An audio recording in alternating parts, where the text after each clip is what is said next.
Hi, Debbie here. I am in Tampa, Florida, and I just wanted to do a quick tour of my backyard area. And this is a before picture for me. And in about a week, it should be set up to be how I actually want it. So, this is what it looks like when you walk out my back patio door. And I have a tire, it's an extra tire, it's like a spare. And then I have my closet and it is packed. So I have, oh, there's boxes of stuff, just a bunch of stuff, pots, garden tools, canopy, paint, that is actually full of azomite or rock dust. And this other tools, this box is, I just saved it just for the strong cardboard so I can use in the garden. A pegboard that I don't know, a bit of hoarder in me hasn't gotten rid of. I could use it for a pegboard or something else. And I'll warn you, it is a mess back here. I've been working, so I have this devil's backbone, which has been doing really well in that pot, and this little house plant. And then I have an orchid over there. It's not growing very much, but surviving. And I got this from Home Depot for $10, obviously. I'm very excited. I'm gonna take a tub and have it in like a large 20-gallon tote. Hopefully it has some blueberries. And that's the bag of soil. And then I have some plant starts. I have a cucumber, I have a market more and dark cucumber seedlings. And there's nothing in this pot yet. And there's nothing in that one. That one was a bean, black bean. And there's some more pots. And some of these succulents, I think people call it mother of thousands or something similar. Other devil's backbone, which was in the sun and not doing too good. And then, of course, everybody has one of these, or at least their mother or grandmother did, and a Christmas cactus. Yeah, and then more starting mix, bags of soil. This was a great buy. Got it for $1, and you just put the little cord in there, press it down, and it clips it, and you can use it to tie anything.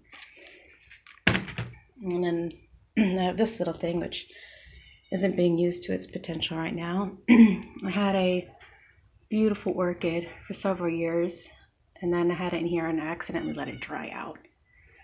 And I really like these. I have 3 of these, and I just use it for like storage, depending on what I'm using during that season. Right now, I just have some of those twist ties in there, which I gotta move.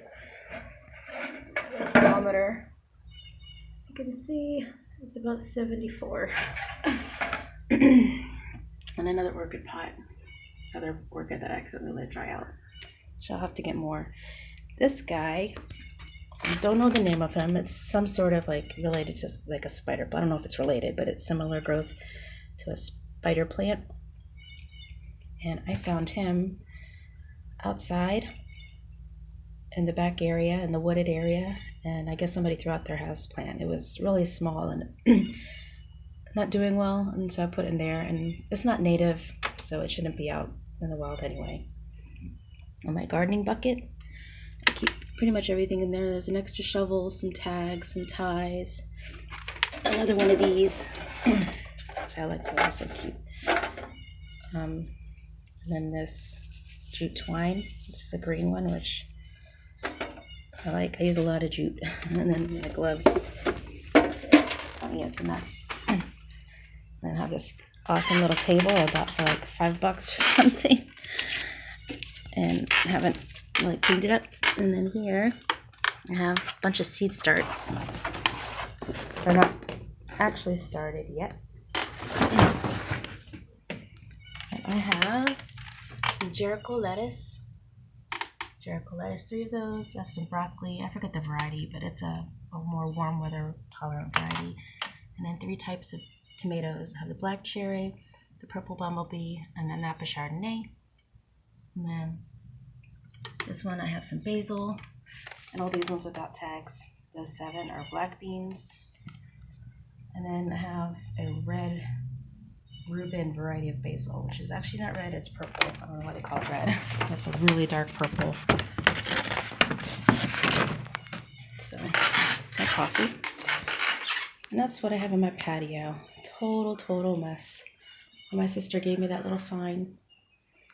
But hopefully within the week I'll have it set up the way I want. As we walk out. So I'm saving these so I can do plant starts in them. Those little half-gallon things of milk. So I have this shoya long eggplant, and this is its third year, and she has a little flower, so I don't have to plant. I might have to focus on that beautiful little flower. Let me put my coffee down. Focus on it. It's so pretty. They have these like pinkish purplish flowers. So pretty. It's not bloomed yet, but I'm gonna start another one just in case this one conks out this year. I mean, I don't know how long they can last. And then I just have cement. I transplanted cement, so I put this cardboard to shade it from the sun while its roots are getting going. I had a lot of mint in the pot, a bunch of different plants.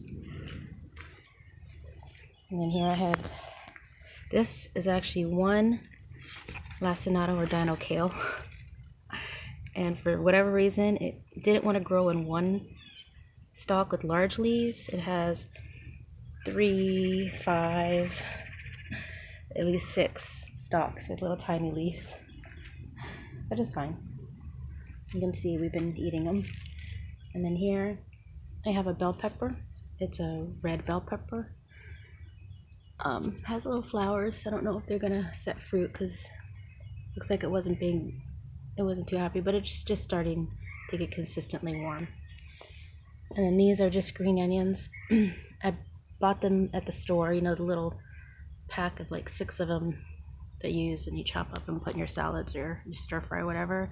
I saved the little roots and I just plopped them in, and they've been growing for about a year now. Oh, and this is a dwarf variety of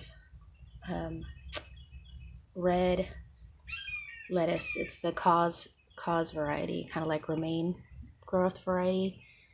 And I decided to let it go to seed because I tasted a leaf and it didn't taste too good. So I'm going to plant some of these seeds. There's no other lettuce flowering, so I'm going to see if it can self-pollinate. And then I doubt it. Pretty sure it's like an F1 hybrid, so the seeds are not going to be the same, but well, I don't know. We'll see. And then I have my rosemary, which is interesting because I have this large saucer underneath, and it's always filled with water because I had an issue before with my rosemary drying out. And I just let these cute little weeds, I don't know I forget what these are called. It's like a rock. The colloquial name is like rock something. I don't know, they're cute, so I'll leave them there. I have tarragon with its beautiful sulfur flowers. And then forget-me-nots. The color is not coming out true. They're bright blue. Gorgeous flowers. I don't know why the color is making it a violet. It's bright blue. And of course, thyme. This one is the English thyme. And then I have oregano. And this parsley is enormous. There's so much parsley. I don't even like to eat parsley that much. Oh, and look what I found. Hiding in here in a planter. A dried up old bean. And I hope the beans were protected in its pods. I'm going to let it dry out. Jeez. That parsley plant was covering that up. You can see it. It's like, let's focus. It's taking up this whole corner here. And this is one of the mints I separated out. And this is the pot that it came from. There are a bunch of different varieties of mint here. One I should probably see if it's a weed or not. This is cilantro going to seed. I don't think I need so many seeds, so let's have another plant that's going to seed.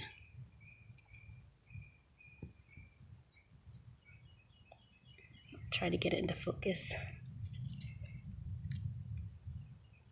There we go. And here's another one of those lettuces.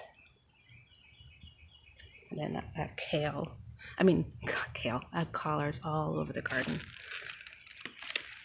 We eat it every day. And this tomato plant, a lot of it died, and we had a little cold snap for a couple hours, but the plant survived and it is growing back with a force. And there is a cilantro that I'm letting go to seed. Okay, in Florida, we always need cilantro seeds, not just to use to crush dry and crush up and use as a seasoning, but that's another collard. This is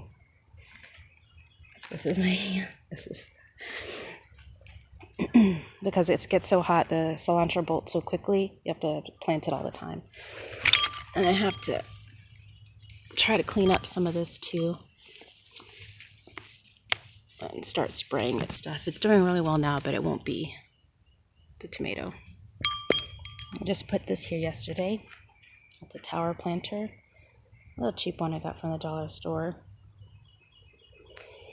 And so I had to hold it up with these bamboo sticks, and I put this little sign. I'm going to put my beans in there. And then when it gets really hot, I'm going to put a shade cloth, set it shaded over the hottest part of the day, which I'm going to have to do for a lot of my garden. More collards, more collards, more collards. And this is another grocery store root. I bought a celery, and I just put it in some water for a while, then I planted it out here, and now we have this gorgeous, huge celery, which I think is getting shaded out a little bit too much by this collar. This is dill.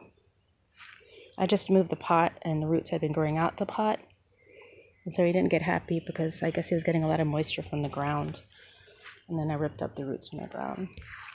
And then here's some little tiny Swiss chard, more Swiss chard, more Swiss chard.